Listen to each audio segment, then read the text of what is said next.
Capítulo 1. El amor es mucho más que el amor. El amor verdadero, lejos de encarcelar los corazones, los libera y los dilata extraordinariamente. Y todavía más, los novios y los jóvenes casados experimentan una especie de estado de gracia, o por lo menos de apertura a la gracia. Esto es así, porque el amor de pareja puede acercarnos a la vida con Cristo, ya que Dios es amor. La experiencia del amor abarca muchos aspectos. Hay que descomponerla en sus elementos esenciales, que un poco arbitrariamente reduzco a 5: la felicidad, la mirada de amor, la comunicación, la incompletitud, la gratuidad. Al analizar cada uno de estos elementos de la experiencia amorosa, veremos cómo todos están orientados hacia el mundo de la gracia. La felicidad. El sentimiento de la felicidad es la primera experiencia de aquellos que han encontrado el amor. Una felicidad nueva, penetrante, embriagadora. Una felicidad desconocida hasta entonces. Es verdad que soy dichosa. Me duermo en la alegría, y me despierto y me vuelvo a dormir en la alegría. Ojalá alcance la plenitud de la alegría, para poder ofrecerla a aquel a quien amo siempre, más y más.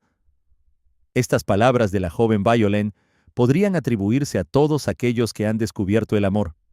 Y escuchamos a los enamorados hablar de salvación. Sí, comprenden de repente que estaban hechos para la felicidad, y que la felicidad acaba de serles concedida. Se sienten liberados de la tristeza, del mal, es decir, salvados. Salvados del absurdo, de una existencia desprovista de significado. A partir de ese momento descubren que su vocación es el amor. Otra felicidad Dios, sin duda, querría que cada ser humano en el transcurso de su evolución pudiera experimentar la felicidad, porque tiene un gran interés en que el hombre anhele la felicidad, y no solo que la anhele, sino que, al haberla experimentado, la crea posible, y, por lo tanto, que la desee, que la persiga. Dios lo quiere, no solo porque creer en la felicidad contribuye decisivamente a la salud del cuerpo y del alma, perderla es casi como morir, sino, sobre todo, porque esa felicidad orienta al hombre hacia Él. Puede suceder que, cuando un no creyente encuentre la felicidad en el amor, comience a comprender el sentido de la palabra paraíso, una palabra que antes le provocaba una sonrisa. En adelante, el paraíso, lugar de la felicidad, quizás ha dejado de ser para él algo más que un mito. Y ese primer paraíso del que hablan los cristianos, y ese paraíso definitivo al que aspiran, comienza a presentarse ante sus ojos como algo de cierto modo posible. Y en este caso, qué importante es que la moral cristiana no se presente bajo los rasgos de la moral de la obligación o del deber, tan defendidamente por Kant, y que tantos cristianos han adoptado más o menos conscientemente. No deberíamos olvidar que la gran predicación de Cristo comenzó con estas palabras: dichosos los pobres, dichosos los pacíficos, dichosos los limpios de corazón.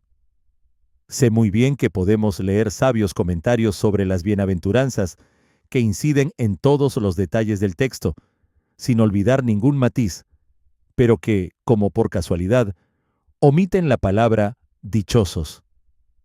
Y sin embargo, cuando el Señor habla de salvación, emplea siempre las imágenes dichosas del banquete, de la fiesta, de las bodas, y cuando se dirige a los suyos durante la última cena, ¿qué les recomienda? Su testamento no es otro que la alegría, la plenitud de su alegría, que ciertamente pueden perder, pero que nadie tiene el poder de arrebatarles. En una palabra, la vida de Dios es felicidad y del mismo modo, la vida eterna que Él propone al hombre es felicidad, y la vida cristiana sobre la tierra es ya un avance de esa felicidad. Pero, ¿cómo podría comprometerse con esta religión de la felicidad aquel que no ha experimentado la felicidad?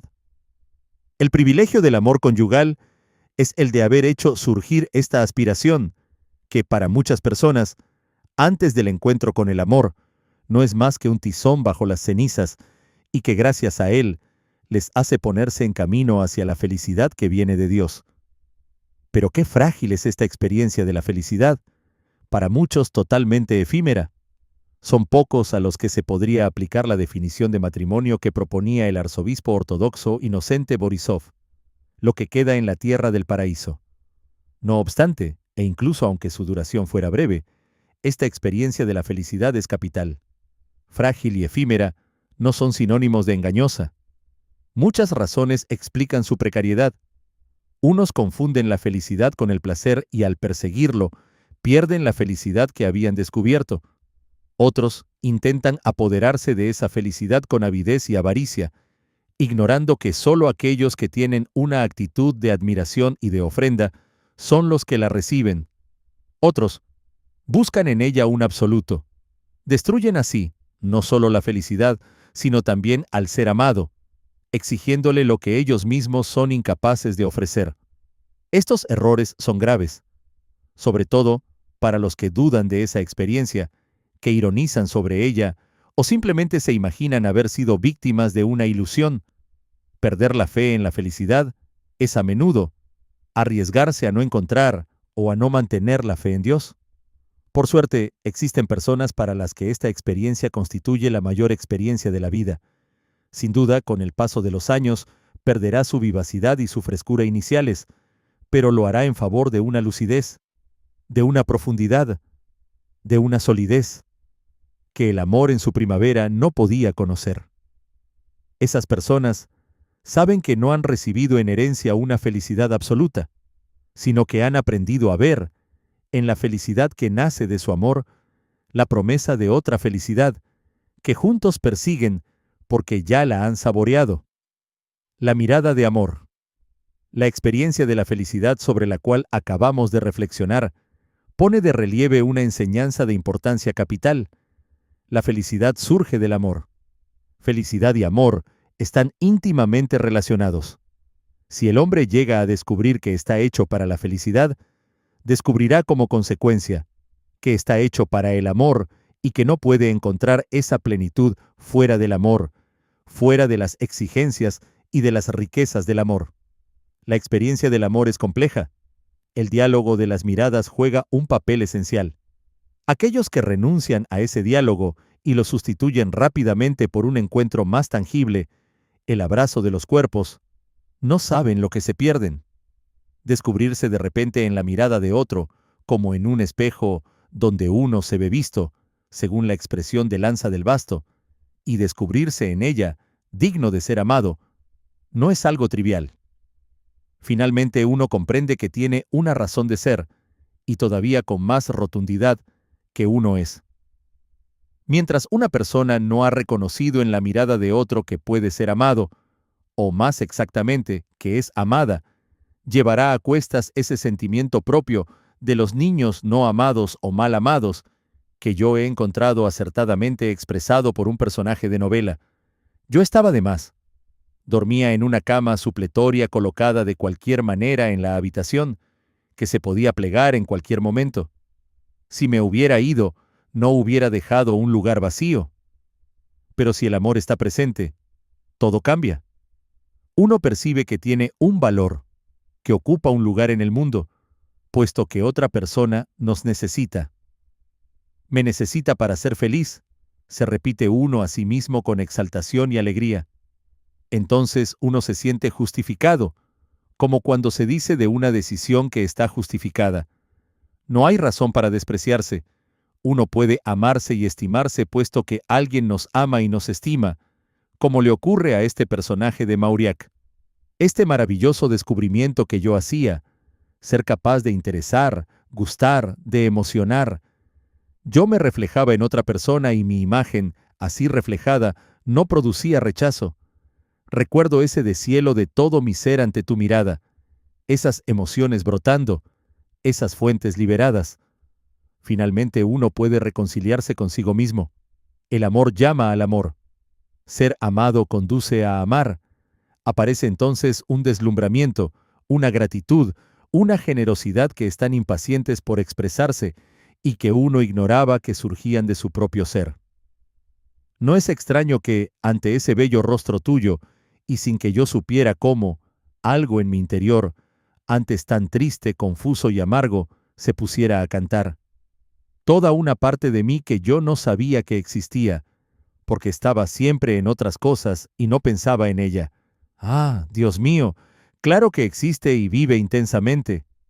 Y he aquí que por el amor y por el don, uno acaba por parecerse a aquel que uno había descubierto en el espejo, donde uno se ve visto, que era uno mismo, pero no lo era del todo, pues ese espejo, que es la mirada de amor, tiene la propiedad de presentarnos la imagen, no tanto de aquello que somos en ese momento, sino de aquello que seremos capaces de ser, la mirada de Dios. ¿Cómo podría esta experiencia del amor no tener un alcance espiritual? Si se la vive con lealtad, puede hacer que, incluso aquellos que no tienen fe, o que no tienen más que una fe incoativa, inicial, puedan presentir que el amor es algo más que el amor, que la fuente del amor quizá está situada más allá del corazón del hombre. Si la felicidad es al amor lo que la luz es a la llama, aquel que por la felicidad humana llega a sospechar la existencia de otra felicidad, podría también llegar a deducir que a esa otra felicidad corresponde también otro amor, y que él está hecho para ese otro amor y para esa otra felicidad. Si encuentra en su camino una mano amiga que le conduzca a Cristo, y si siente fija en él esa mirada del Señor a menudo evocada en los Evangelios, él le miró y le amó, entonces descubrirá que su vida está llena de sentido, puesto que es valioso para alguien. El espejo, donde uno se ve visto, es exactamente la mirada de Dios. ¿Cómo podría no amarse a sí mismo aquel que se descubre precioso a los ojos de Dios? Tan precioso que Dios no ha escatimado su precio. He derramado tal gota de sangre por ti. Cuando Pascal comprendió esto, se conmovió hasta el fondo de su corazón. Mucho antes que él, San Pablo había dicho ya, Él me ha amado y se ha entregado por mí. Descubrirse amado es a la vez estimulante y terrible. Si uno cede a la llamada del amor, deja de pertenecerse. Eso es la fe, ese sí dicho a Dios. Llegarán días quizás en que uno se reprochará ese gesto imprudente, pero será demasiado tarde, y además uno se felicitará por ese demasiado tarde. Eso es lo que en términos inolvidables expresa Jeremías. La última razón de ser del amor entre el hombre y la mujer es pues la de evocar otro amor y encaminarlos hacia él. Lo que ya es verdad en todo matrimonio, lo es todavía más en la unión de los cristianos casados que la Iglesia define como sacramento, una realidad humana, que no solo simboliza una realidad divina, sino que además conduce a ella. Ocurre que ese amor, al que los esposos son conducidos gracias a su amor, bajo un impulso de acción y reacción, acaba por transformar radicalmente su unión. Se amarán, a partir de entonces, con un amor que es una prolongación del amor de Dios. Que abran la primera epístola de San Juan y se encontrarán con la alegría de ver que su amor mutuo y el amor de Dios es todo uno. Y nosotros hemos conocido el amor que Dios nos tiene y hemos creído en él. Dios es amor, y quien permanece en el amor permanece en Dios y Dios en él. Si nos amamos unos a otros, Dios permanece en nosotros y su amor ha llegado en nosotros a su plenitud. En pocas palabras, el amor verdadero nos conduce a una especie de estado de gracia que se puede concretar en 5 elementos esenciales. En este capítulo veremos los 2 primeros. 1. La felicidad. Nos sentimos liberados de la tristeza, salvados por nuestra pareja, de un modo que da sentido y alegría a nuestra vida. Esto es lo que Dios quiere para nosotros, que seamos felices, porque la felicidad nos acerca a Él. 2. La mirada de amor. Descubrirse mirado con amor es una de las experiencias más bellas de la vida. Reconocerse amado en la mirada de otro, sin necesidad de que ese amor tenga que ser expresado de ninguna otra manera, nos hace sentirnos valorados, necesitados, esperados. Esa mirada da sentido a nuestras vidas. Esta experiencia de sentirse amado conduce a amar y a expresar lo mejor de nosotros en aspectos que ni siquiera imaginábamos. En esta mirada de amor es donde podemos reconocer la mirada de Dios. Los que se aman llegan a intuir que el amor, esa fuente maravillosa de felicidad, debe tener una dimensión espiritual que está más allá del corazón del ser humano. Sentirse mirado con amor por Dios, que vive en cada uno de nosotros, nos lleva a evocar ese amor perfecto y a desear alcanzarlo. Y nosotros hemos conocido el amor que Dios nos tiene y hemos creído en Él. Dios es amor, y quien permanece en el amor permanece en Dios y Dios en él. Si nos amamos unos a otros, Dios permanece en nosotros y su amor ha llegado en nosotros a su plenitud. Ahí encontramos los cristianos casados lo que la Iglesia define como sacramento, una realidad humana que simboliza una realidad divina y que nos conduce a ella. El diálogo conyugal. Pistas para el diálogo conyugal. Si uno vuelve con el pensamiento a los primeros tiempos del amor, percibe el recuerdo del otro como rodeado de una especie de claridad, porque al principio siempre hubo un deslumbramiento. Algo único y milagroso se producía entre ambos, con el intercambio de palabras, de gestos, de miradas. Todo lo que el juego de la relación entre los dos podía dar de sí, ya estaba allí presente, en la inmaculada precisión de lo inicial. El mundo se llenaba de signos, la fragmentación de la vida se unificaba.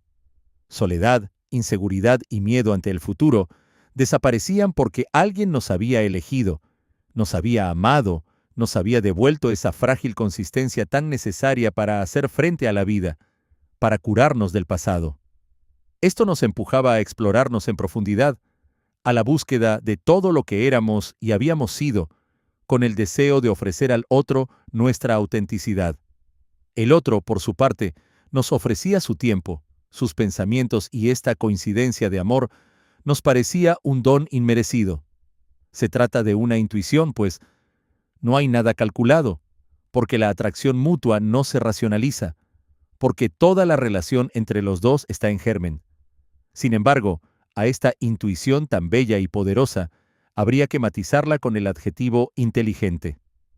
A pesar de la juventud y de la inexperiencia, también deberíamos, de cierta manera, realizar una valoración lúcida de la persona del otro, descubrir con alegría los valores que compartimos y al mismo tiempo no cerrar los ojos ante los puntos oscuros que van a ser fuente de sufrimiento entre los dos. Si nos proponemos un conocimiento más completo del otro, en diferentes y variadas circunstancias de la vida y ahondamos en una comunicación verdadera y profunda, podremos llegar a descubrir si es posible crear entre los dos un proyecto común de vida. Partiremos entonces de un sí a la vez espontáneo y reflexivo. Preguntas sugeridas para el diálogo conyugal. Retrocedan con su mirada al comienzo de su amor. 1. Hablemos juntos de este surgimiento de la felicidad. Nueva, penetrante, insistente, desconocida hasta entonces. Del descubrimiento de que tú, yo, nosotros, estamos hechos para la felicidad, para el amor. Intentemos recordar lo que nos emocionó en el otro, lo que admirábamos el uno del otro. Rememoremos el momento en que nos descubrimos, nuestras primeras salidas, los escritos que nos dirigíamos, todo aquello que hacíamos para conocernos mejor. 2. Es del amor de donde surge la felicidad. Compartamos ahora experiencias de nuestra vida conyugal y familiar que confirmen esta afirmación. 3. Nuestras miradas. El uno hacia el otro, el uno para el otro. Recordemos nuestras primeras miradas. La primera mirada en la que me sentí amado, por ti. ¿Qué cambió en cada uno de nosotros? Y en la actualidad, ¿qué dicen nuestras miradas? 4. Volvamos al momento en que comprendimos, sentimos que esta fe en la felicidad nos orientaba hacia Dios, hacia la felicidad de Dios, hacia la vida eterna y la felicidad eterna. Compartamos juntos sobre esta búsqueda del amor de Dios, de la felicidad en Dios, que trasciende nuestro amor conyugal. Concluyamos este diálogo conyugal dedicando unos segundos a mirarnos como si fuese la primera vez. Ahora tomémonos con fuerza de la mano y mirémonos como si fuese la última vez que vamos a estar juntos. La reunión de equipo lectura de la palabra de Dios. Primera carta de Juan, 1 Juan 4, 16, 19. Y nosotros hemos conocido el amor que Dios nos tiene y hemos creído en Él. Dios es amor, y quien permanece en el amor, permanece en Dios y Dios en él. Si nos amamos unos a otros, Dios permanece en nosotros y su amor ha llegado en nosotros a su plenitud. En esto ha llegado el amor a su plenitud con nosotros, en que tengamos confianza en el día del juicio, pues como Él es, así somos nosotros en este mundo. No hay temor en el amor, sino que el amor perfecto expulsa el temor, porque el temor tiene que ver con el castigo. Quien teme no ha llegado a la plenitud en el amor. Nosotros amemos a Dios, porque Él nos amó primero. Preguntas sugeridas para la reunión de Equipo 1. El hecho de recordar un período de nuestra historia nos permite revivir, en parte, las mismas emociones que experimentamos en aquella época. Durante el diálogo conyugal, hemos viajado a los primeros instantes de nuestro amor. Podemos compartir lo que sentimos al evocar nuestro encuentro y descubrimiento mutuo. 2.